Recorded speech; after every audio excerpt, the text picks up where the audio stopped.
مضمون کا نام ہے گرگوشے۔ 10 سال سے، یعنی جس دن سے میری شادی ہوئی ہے، یہی ایک سوال بار بار کسی نہ کسی صورت میں ہمارے سامنے دہرایا جاتا ہے، آپ کے ہاں بچہ کیوں نہیں ہوتا؟ یہ کوئی نہیں پوچھتا کہ آپ کے ہاں روٹی ہے، گھر ہے، روزگار ہے، خوشی ہے، عقل ہے، سب یہی پوچھتے ہیں کہ آپ کے ہاں بچہ ہے۔ گویا بچہ ان تمام ضروریات زندگی کا نیب البدل مان لیا گیا۔ ہم دونوں کو اس سوال پر انتہائی کوفت ہوتی ہے، مگر کیا کریں، سکون کی خاطر طرح طرح سے اس سوال کو ٹالنا پڑتا ہے۔ میرے ایک دوست ہیں، ماشاءاللہ 7 عدد بچوں کے باپ ہیں اور 8ویں کی فکر میں ہیں۔ ان کے بچے اکثر بیمار رہتے ہیں، آج ایک کو کالی کھانسی ہے تو دوسرے کو بخار ہے، تیسرے کو چیچک نکل آئی ہے تو چوتھے نے سڑک پر گر کر اپنا سر پھوڑ لیا ہے، 5ویں کی آنکھیں دکھتی ہیں تو چھٹا اس بات پر ادھار کھائے بیٹھا ہے کہ کب کسی مہمان کی گود میں بیٹھے اور پیشاب کرے۔ مگر اس روشن اولاد کے باپ کو صرف ایک ہی غم کھایا جا رہا ہے، اٹھتے بیٹھتے مجھ سے بس یہی پوچھتے ہیں، آپ کے ہاں بچہ کیوں نہیں ہوتا؟ میں اس سوال کے جواب میں اکثر اپنی ڈبڈبائی آنکھیں آسمان کی طرف اٹھا کر نہایت مسکین لہجے میں جواب دیتا ہوں، کیا بتاؤں، نہیں ہوتا۔ مگر میرے دوست کی تسلی اس جواب سے نہیں ہوتی۔ جھک کر بڑے رازدانہ انداز میں پوچھتے ہیں کہ کسی ڈاکٹر سے مدد لیجئے۔ میں کہتا ہوں کیسے لے سکتا ہوں، جس ڈاکٹر کے ہاں ہمارا علاج چل رہا ہے اس کا تو اپنا بچہ نہیں ہے۔ وہ گھبرا جاتے ہیں، کہتے ہیں آپ میرا مطلب نہیں سمجھے، کسی ڈاکٹر کو دکھائیے، ممکن ہے آپ کے اندر کوئی نقص نہیں ہے، دکھا چکا ہوں۔ تو بھابھی وہ بھی ٹھیک ہیں، وہ بھی ٹھیک ہے، آپ بھی ٹھیک ہیں، پھر بھی بچہ نہیں ہوتا۔ حیرت کی بات ہے صاحب۔ یہ کہہ کر غور سے اور انتہائی شبہ سے مجھے دیکھنے لگتے ہیں جیسے میں جھوٹ بول رہا ہوں اور شاید کسی خوفناک بلکہ شرمناک مرض کا شکار ہوں۔ ایک اور دوست ہیں ہمارے، انہیں یہ تو شبہ نہیں ہے کہ ہم دونوں میاں بیوی میں خدا نخواستہ کوئی نقص ہے، مگر وہ یہ ضرور سمجھتے ہیں کہ ہم لوگ دیدہ و دانستہ بچہ پیدا نہیں کرتے۔ وہ جب بھی ہمارے گھر آتے ہیں بچوں کے فوائد پر مختلف زاویوں سے روشنی ڈالتے ہیں۔ البتہ تقریر کرتے وقت انداز سیاست دانوں جیسا نہیں ہوتا، بلکہ ایسے بروکر کا ہوتا ہے جیسے ہمارے ہاں بچہ ہونے پر ان کو فوراً کمیشن ملے گا۔ اب میں ان سے بہت الجھتا ہوں، کیونکہ مجھے خواہ بخواہ شبہ ہوتا ہے کہ بچہ میں پیدا کروں گا اور فائدہ ان کو ہوگا۔ جی چاہتا ہے کہ محض ان کو زق دینے کے لیے زندگی بھر بچہ نہ پیدا کیا جائے۔ اکثر فرماتے ہیں کہ اگر آپ کے گھر میں کوئی بچہ ہوتا تو میں اس کی شادی اپنی منی سے کرتا۔ لا حول ولا قوت۔ ان کی منی بھینگی اور بد مزاج ہے، محلے کے سب بچوں سے لڑتی ہے۔ اس منی کو دیکھ کر مجھے نہ صرف اپنے بلکہ ان تمام بچوں کی خوش قسمتی پر رشک ہوتا ہے جو ابھی پیدا نہیں ہوئے۔ ہمارے محلے میں ایک اور صاحب رہتے ہیں، نام ہے ان کا دولت رام، اور وہ واقعی بچوں کی دولت کے اعتبار سے ہمارے محلے کے رئیس سمجھے جا سکتے ہیں۔ اب تک 10 بچے تصنیف فرما چکے ہیں۔ جب ان کے ہاں پہلا بچہ ہوا تو ان کے گھر میں موٹر گاڑی تھی، ریفریجریٹر تھا، ریڈیوگرام تھا، غالیچہ تھا، صوفہ تھا، بجلی کا پنکھا تھا، غرض یہ کہ آرام و آسائش کی ہر چیز میسر تھی۔ پھر جب دوسرا بچہ پیدا ہوا تو موٹر گئی، تیسرے بچے کے ہونے پہ ریڈیوگرام گیا، چوتھے پر ریفریجریٹر، 5ویں پر غالیچہ، 6 پر صوفہ، 7ویں پہ پنکھا۔ اب 10ویں بچے کی پیدائش پر چند ہفتے ہوئے ان کے گھر کی بجلی بھی کٹ گئی ہے۔ یعنی جس منزل اور مقام پر کل ہندوستان اورنگزیب کے زمانے سے اب تک 250 سال میں پہنچا تھا، وہ انہوں نے 10 سال میں حاصل کر لیا۔ اور اپنی خوش قسمتی پر نازاں بھی دکھائی دیتے ہیں۔ اکثر ایک بچے کو کندھے پر چڑھائے، دوسرے کو گود میں اٹھائے، تیسرے کو انگلی سے لگائے میرے پاس آتے ہیں، اور چوتھے بچے کو میری گود میں دے کر کہتے ہیں بھائی صاحب اب آپ بھی بال بچے والے ہوتے تو اپنے بچے کو گود میں لے کر خوش تو ہوتے نا۔ اور میں جلدی سے ان کے بچے کو گود سے اتار کر کہتا ہوں رہنے دیجئے بھائی صاحب، میں لنڈورا ہی بھلا۔ اس پر ان کا بچہ میری گود سے اترنے سے انکار کر دیتا ہے اور اپنی ناک سے انگلی نکال کر میرے منہ میں ٹھوستے ہوئے کہتا ہے آہا میرا چاچا لندولا، میرا چاچا لندولا۔ پھر ان کے بچوں کے نام کس قدر عجیب و غریب ہوتے ہیں۔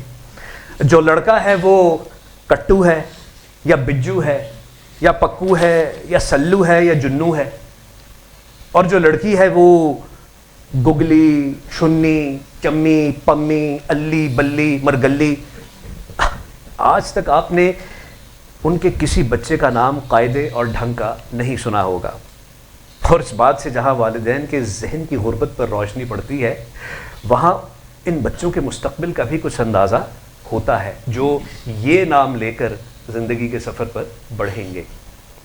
اس حساب سے اپنے بچپن میں پنڈت جواہر لال کا نام ضرور ججو رہا ہوگا۔ بات اگر ناموں تک ہی محدود ہوتی تو چندہ مذائقہ نہ تھا، لیکن مصیبت تو یہ ہے کہ یہ اچھے بھلے لوگ ایسے بھی جن کی انشاء پردازی، ادبیت، صحافت اور خطابت کی ساری دنیا میں دھوم ہے، وہ بھی اپنے بچوں سے اکثر اسی لہجے میں بات کرتے ہوئے دکھائی دیتے ہیں۔ تو بڑا ڈرلو ہے، چپلا گپلو، میرا منا تو آقا باقا کجو پاکا جمن ٹاکا، ارے تو ہپا کھائے گا، ہپا کھائے گا۔ یہ کہاں کی زبان ہو یار؟ یہ اردو ہے نہ ہندی، گجراتی ہے نہ مراٹھی، پشتو ہے نہ بلوچی، انگریزی ہے نہ لاطینی، خدا جانے کس دیس اور قوم کی زبان ہے۔ اور آج کل یہ ایک طرح کا فیشن چل نکلا ہے کہ بچوں کو روکو نہ ٹوکو، ان کا جو جی چاہے ان کو کرنے دو۔ سنا ہے اس سے بچوں کی بہت سی نفسیاتی الجھنیں دور ہو جاتی ہیں، یعنی وہ الجھنیں جو بڑے ہونے پر ان کو لاحق ہو سکتی تھیں۔ اور یہ بھی سنا ہے کہ ایسی نفسیاتی ایجاد کا صحرا فرائیڈ کے سر ہے، جس سے بڑا الجھنوں کا بانی اور گورکھ دھندے باز اس دنیا میں آج تک پیدا نہیں ہوا۔ میرے یہ عزیز دوست دولت رام فرائیڈ کے اس مقولے پر بڑی پابندی سے عمل کرتے ہیں، نہ صرف عمل کرتے ہیں بلکہ بچوں کو بے راہ روی پر اکساتے ہیں، یعنی فرائیڈ سے بھی دو ہاتھ آگے ہیں۔ ایک دفعہ کا ذکر ہے، یہ حضرت ماں اپنی بیوی کے اور 6 بچوں کے ہمارے گھر میں اس وقت وارد ہوئے جب ہم میاں بیوی نہا دھو کر نہا دھو کر اجلے کپڑے پہن کر سینما جانے کی تیاری کر رہے تھے۔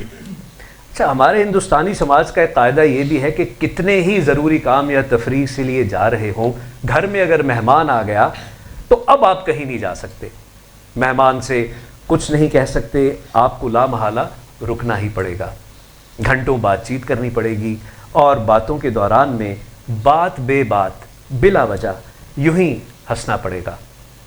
آپ کا دل تو انہیں اندر سے قتل کرنے کو چاہتا ہوگا، مگر تہذیب مانے ہے، آپ مسکرا کر اور خون کا گھونٹ پی کر ان کا خیر مقدم کرنے پر مجبور رہیں گے۔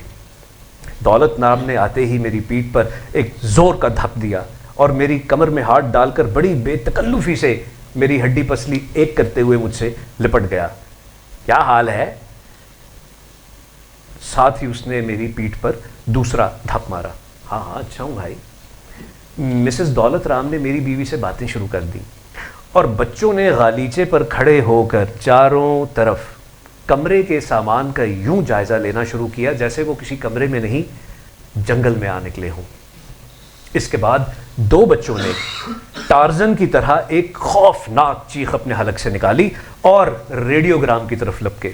میرا دل دھک سے رہ گیا، مگر بچوں کو کسی کے دل کے دورے سے کیا غرض؟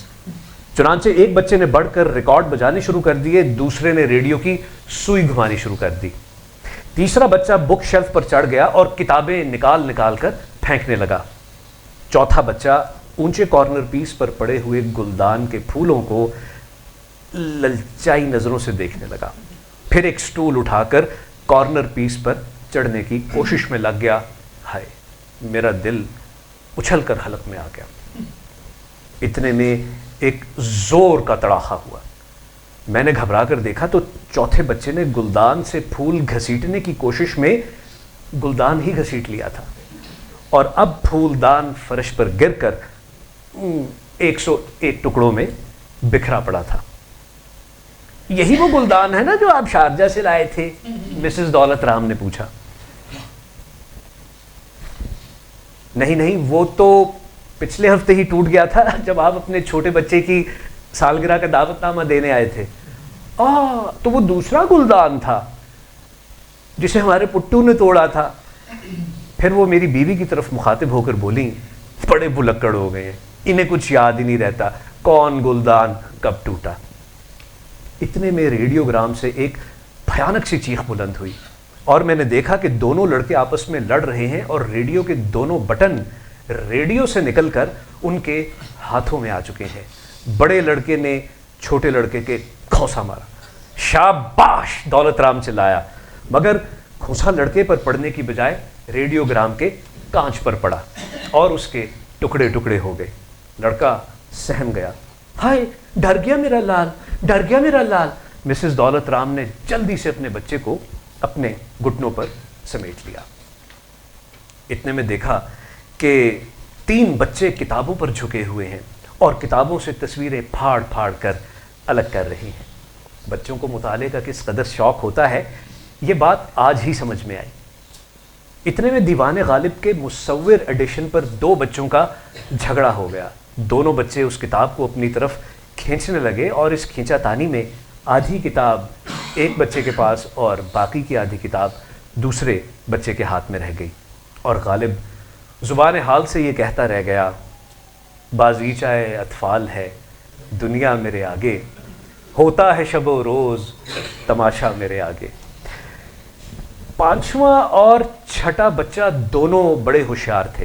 انہوں نے ڈرائنگ روم چھوڑ دیا تھا اور دراتے ہوئے کھانے کے کمرے میں گھس گئے تھے اور وہاں سے سنترے اور سیب اور تربوز کی قاشیں اٹھا لائے. کچھ کھا رہے تھے، کچھ مار رہے تھے. ایک سیب میرے ماتھے سے جا لگا اور وہاں سے اچھل کر دیوار پر لگنے لگا کہ دولت رام نے قہقہا مار کر بیچ ہی سے کیچ کر لیا. میری طرف فاتحانہ انداز میں دیکھ کر بولا، اب تو عادت چھوٹ گئی یار، بچپن میں بلا کا کرکٹر تھا میں. اس پر میں کچھ کہنے ہی والا تھا کہ میں نے اپنی بیوی کا رنگ متغیر ہوتے دیکھا اور پھر دیکھا کہ 6ٹھے بچے کی نگاہیں میری بیوی کی نئی شفون کی جوگیا ساڑی پر ہے. بالکل نئی اور خوبصورت ساڑی جو جگہ جگہ زردوزی کے کام سے جھلمل کر رہی تھی. غریب بچے کا دل اس ساڑی کو دیکھ کر مچل گیا. اس نے اپنے دونوں ہاتھ جو تربوز کی قاشوں میں گھنگولے ہوئے تھے اوپر اٹھا لیے اور اپنی ناک کو تربوز کی قاش پر صاف کرتے ہوئے جھجکتے جھجکتے آگے بڑھا. نا نا نا، میری بیوی چلائی. مسز دولت رام نے قہقہا مارا، تالی بجا کر بولی، آئے میرا منن آنٹی کو پکڑے گا، آنٹی کو ضرور پکڑے گا، آنٹی بڑی اچھی ہے، آنٹی سے نہیں ڈرنا. میری بیوی گھبرا کر اپنی جگہ سے اٹھ کھڑی ہوئی. اب سب بچوں نے خوش ہو کر تالی بجائی اور اپنے اپنے کھیل چھوڑ کر اس نئے کھیل کی طرف متوجہ ہو گئے. جوں میری بیوی اپنی نئی ساڑی بچانے کے لیے پیچھے ہٹتی جاتی، منن میاں آگے آگے چلتے چلے جاتے. آخر زور کا ایک جھپٹا مار کر منن نے اپنے دونوں ہاتھوں سے میری بیوی کی ساڑی پکڑ لی اور اپنا منہ اس میں چھپا دیا اور تربوز کا گودا اور سنترے کھائی پھانکیں اور ناک اور گلے کا لعاب اس بے داغ ساڑی کو جگہ جگہ سے منقش کر گیا. میری بیوی چیخ مار کر بے ہوش ہو گئی. تھوڑی دیر بعد جب اسے ہوش آیا تو اس نے مجھے خود پر جھکا ہوا پایا.